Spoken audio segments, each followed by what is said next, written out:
Hi everybody, Lynne Forsythe here. Let's just jump right into my latest gel press play. Spring has sprung here in the North Country and life has returned.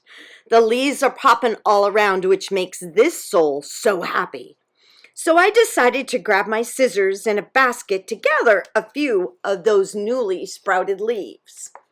When I was satisfied I had gathered enough different kinds of leaves, I headed back inside.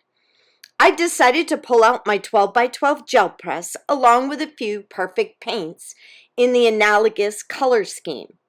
If you don't know what that means, it's just colors that are next to each other on the color wheel. With a brayer, I laid down a layer of paint on my 12 by 12 gel press so the leaves would have something to stick into. When I was happy with the layout of the leaves, I slowly and carefully brayered more paint over the leaves so as to not pull them up off the gel press. When I was happy, I made my first pull with a piece of tissue stock. I'm pushing all around to make sure I'm getting all the contact onto the paper. For the second pull, I spritzed the gel press with a little bit of water. Then I placed a piece of muslin on top of the gel press. I spritzed the fabric a couple of times to help the fabric grab the paint, making sure to push all around the leaves to get the most contact. Okay, so here we are. Here's the first pull that I did on the tissue stock. I have a piece of cardboard behind it so that you can see, but and the shimmer and the yum, it's just so amazing.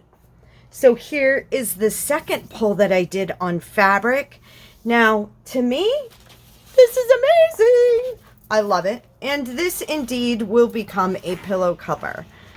But see, oh my gosh, so pretty.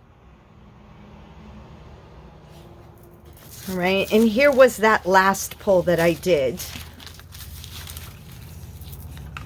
And this is even gorgeous. Just love it. Well, I hope you've enjoyed my fabulous time of playing with my gel press using perfect paints and little pieces of nature. I hope you'll stop back by again next month for my next gel press video. Until then, everybody have a wonderful, creative, fabulous day. Bye!